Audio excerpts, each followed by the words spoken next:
back like we never left BDA, and this episode, it contained a lot. Contained a lot of shit, but, it was hard to watch. It was hard to watch because Subaru was being just emasculated to a point where it was, like I said, it was difficult to watch. And he's thrown himself before all these rivals. First he went to Crutch, and she held no punches. She told him how she felt about it, and she was questioning his loyalty because the whole time he was talking about revenge, and you saw that glint in his eye that showed that he was upset. He was definitely upset, and the whole time I'm like, Super, why are you being so demonstrative? It's like, when you're doing that, why would anyone want to help you? And he kept doing the same thing, and he just kept going on and on. And I think Crutch saw through him, because she said that I've never been deceived in negotiations, and I can tell you're not lying. But the fact that you believe you're on a rant, that's madness. And he took offense to that. He tried to approach her. Even Wilhelm had to step up. And like I said, man, Subaru at some point, he has to take a step back and look at himself and see, why am I really doing this? Like, I don't know if he feels like he's more important than he really is, because he's trying to address these people on an equal level when they have the clout to do what they do, when he doesn't really have any. They mentioned that he wagged his tail in front of everyone for Amelia, and it doesn't give you the right to do anything. After he leaves Crutch, because it's obvious that she wasn't going to help him, he goes to Priscilla, and Priscilla hates his guts even more. She doesn't like him at all. But then, what was interesting, I'm gonna go back, but he said that, doesn't she not remember I saved her life before? So he felt like she was indebted to him the whole time. But she tested him, and this is interesting because she asked him to lick her feet, and then she'll consider it. And he was about to do it, and she kicked him and said that is that's disgusting. You're worse than what I thought you were. Even if the witches if the witches don't slay Amelia, I will make it my goal to slay whatever camp you're with. That's how disrespected she felt by what he was doing, because everything he did was it reeked of desperation, but then to what cost? And then Crutch said another thing interesting about Amelia, because she said that Amelia, she doesn't have to do anything, because either way it doesn't matter the means to get rid of a rival.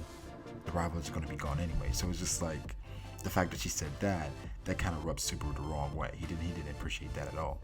And I felt like she was keeping it real with him. Because he was being delusional, and the things he was saying was just not, they didn't exhibit any form of thought, and it was just him just blurting out things at the end of the day. But the whole thing of Priscilla, I think that was necessary for Subaru, because he has to realize at some point you must grow and mature, and also you can't bow to the enemy. Understand that you want to save your friend, but to the point of humiliation, you must draw a line, And then after he goes to see, what's her name? Anastasia Hoshin. He goes to see her, and meets with her. And at the beginning, it seemed like she wants to help, because she seems like she's honorable and noble. But the whole time, she was playing him. She wanted to get the information because she knew he left the Crutch estate, or the Karsten estate. And she wanted to see exactly what he was thinking, what happened. And then he told her, what's his name, Russell? I think it's Russell Fellow left, and she was like, oh, that's interesting information.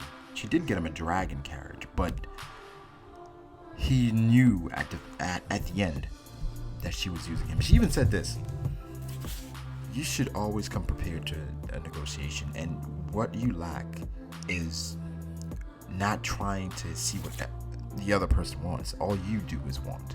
So at the beginning you're at a disadvantage. And she said, if you want to get something from someone, you have to wave around in their face what they want. So that's what she did with the dragon carriage, and she made it seem like she was going to help him from the beginning.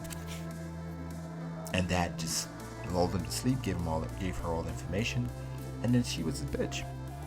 Well, he was her bitch. I'm sorry. At the end of the day, Subaru has a lot of growing up to do, and I'm not sure if he has the time to do it, because everything is fastly approaching, and it's too much for him to handle, you know. Also, we have him actually finally thinking at the end, where he talks about, he goes and he implores some carriers to take the people from the village somewhere else. We also find out in Rosewald and, you know, Reinhardt, everybody's out of the capital, but there's also some moving parts. There's also some things happening, and they say it's all being done by Clutch. She's purchasing weapons or whatever, and it's a lot of iron being moved. So I plan to go back and rewatch the episode a few more times and do an analysis of exactly what I think, probably a theory video, just explaining what I think is going to happen going forward. Of course, I don't read the manga. A theory, if you read the manga, it's not a theory at all. You're just spoiling, right? So that's pretty much it. I mean, well, we saw this big giant thing that seemed to be a whale at the end. That was weird as hell, but you know, that was, I'm not sure if that was for shock value. The best part of the episode for me was the dialogue. Well, the dialogue with Priscilla, Anastasia, and Clutch, because they just laid into him. You know, they just laid into him every step of the way. So yeah, guys, let me know what you thought about this episode. I thought it was great, very, very dialogue heavy, but it was necessary for Subaru's development. Okay, but as always, like if you did subscribe to the channel if you have not, that would be dope.